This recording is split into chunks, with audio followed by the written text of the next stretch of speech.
Veríte v Boha. Verte aj vo mňa. V dome môjho otca je mnoho príbytkov. Keby to tak nebolo, bol by som vám povedal, že vám idem pripraviť miesto.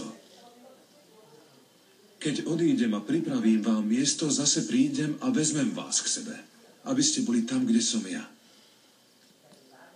A cestu, kam idem, poznáte.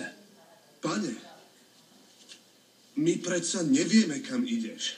Ako môžeme poznať cestu? Ja som cesta, pravda a život. Nik nepríde k Otcovi, iba cez mňa. Ak poznáte mňa, budete poznať aj môjho Otca. Už teraz ho poznáte a videli ste ho. Pane, ukáž nám Otca. A to nám postačí. Filip, toľký čas som s vami a nepoznáš ma. O, sláva ti, Kto Pane. vidí mňa, vidí Otca a ty hovoríš, ukáž nám ho. Neveríš, že ja som v Otcovi a Otec vo mne? Slová, ktoré vám hovorím, nehovorím sám zo seba, ale Otec, ktorý ostáva vo mne, koná svoje skutky. Verte mi, že ja som v Otcovi a Otec vo mne.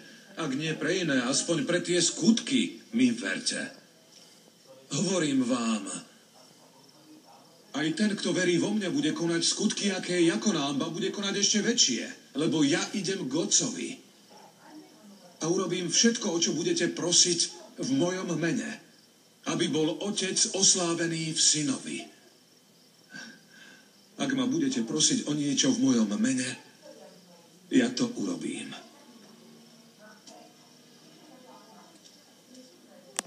Ak ma